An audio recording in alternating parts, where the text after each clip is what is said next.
নমস্কার বন্ধুরা, প্রমিলাস কিচেনে আপনাদেরকে স্বাগত। আজকের আমার রেসিপি সিঙ্গারা। তো সবার প্রথমে এখানে আমি 1.5 কাপ ময়দা নিয়েছি, আর এই 1.5 কাপ ময়দার মধ্যে আমি পরিমাণ মতো নুন, সামান্য একটুখানি চিনি এবং 2-3 চামচ মতো রিফাইন্ড অয়েল দিয়ে খুব ভালো করে এগুলোকে মেখে নেব। ময়দাগুলোকে আমি মাখবো বলে একটা বাটি নিয়েছি, বাটিতে সব ময়দাটা ঢেলে নিলাম। এরপরে ময়দাটাকে খুব ভালো করে যে শুকনো উপকরণগুলো এর মধ্যে মিশিয়েছিলাম এগুলো মিশিয়ে নেব। তারপরে অল্প অল্প জল দিয়ে এটাকে খুব শক্তও নয় আবার খুব নরমও নয়, একটা মিডিয়াম একটা ডো বানিয়ে নেব। তো দেখুন এখানে অল্প অল্প জল দিয়ে আমি ময়দাটাকে মাখছি, বেশি পাতলা হলে চলবে না। এটাকে অল্প করে জল নিচ্ছি এবং অল্প অল্প করে মাখছি আমি। এখানে ওই হাফ গ্লাসের থেকে একটু বেশি জল এখানে আমার লেগেছে। তো দেখুন এখানে আমি অল্প অল্প জল দিয়ে মেখে একটা ডো তৈরি করে নিচ্ছি।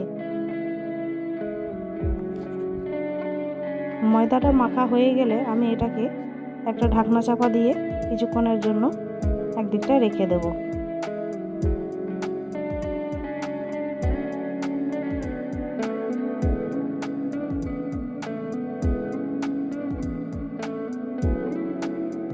ময়দাটা মাখা হয়ে গেলে ময়দাটাকে রেখে দিয়ে আমি এখানে 4-5টা আলু একটু সিদ্ধ করে রেখে দিয়েছি।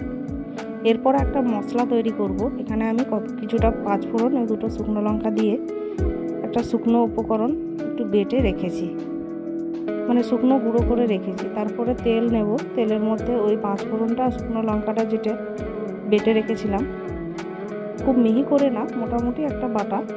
তারপরে আমি এর মধ্যে আদা বাটা দিয়ে খুব ভালো করে এটাকে ভেজে যে আলু সিদ্ধটা করে রেখেছিলাম, আলুটা কুচি কুচি করে কেটে নিয়েছি আমি ছোট ছোট করে, এর মধ্যে এটা দিয়ে দেব। তো আলুটা আমার কুচি করে রাখা ছিল, এটা দিয়ে দিয়েছি।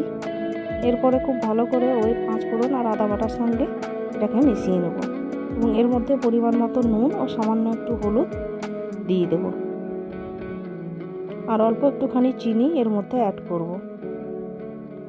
দিয়ে সমস্ত উপকরণগুলোকে খুব ভালো করে মিশিয়ে পুরটা রেডি করে নেব। তো দেখুন এখানে আলুর পুরটা রেডি হয়ে গেছে। এরপরে আমি এর মধ্যে সামান্য একটুখানি চিনি দিয়ে দেব। চিনিটা দেওয়ার পরে আবারও খুব ভালো করে খুন্তি দিয়ে এটাকে কষে নেব।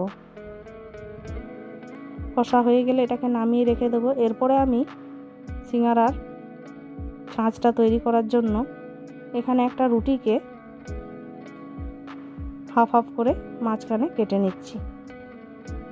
এটা কাটা হয়ে গেলে এরপরে সামান্য একটুখানি জল দিয়ে দেখুন এইভাবে আমি জলটা লাগিয়ে নিচ্ছি।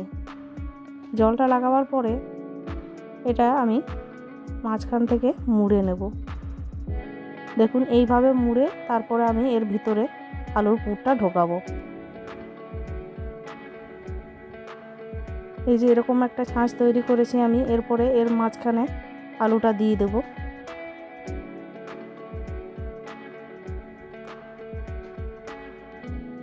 আলুটা দেওয়া হয়ে গেলে এরপরে এর চারিপাশে আরও কিছুটা জল দিয়ে এটাকে মুড়ে নেব।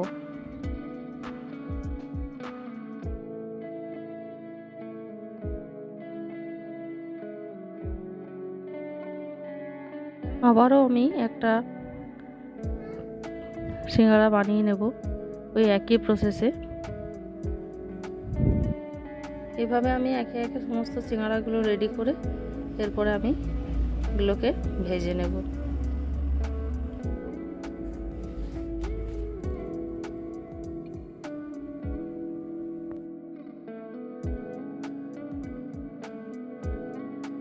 বেশ কয়েকটা সিঙ্গারা এখানে আমি রেডি করে ফেলেছি। এরপরে এই সমস্ত সিঙ্গারাগুলোকে আমি তেলের মধ্যে দিয়ে দেব। আমি ঠান্ডা তেলেই সিঙ্গারাগুলো দিয়ে দিয়েছি, কারণ তেলটা গরম হওয়ার পরে সিঙ্গারাগুলো ভাজতে দিলে উপরটা ভাজা হতো, ভিতরটা কাঁচা রয়ে যেত। এভাবেই লো ফ্লেমে সিঙ্গারাগুলো ভাজতে হবে উল্টে পাল্টে। তো দেখুন এখানে সিঙ্গারাগুলো ভাজা হয়ে গেছে, তুলে নিয়েছি। আমার এই সিঙ্গারার রেসিপি যদি আপনাদের ভালো লাগে অবশ্যই লাইক করবেন এবং সাবস্ক্রাইব করে আমার পাশে থাকবেন। ধন্যবাদ।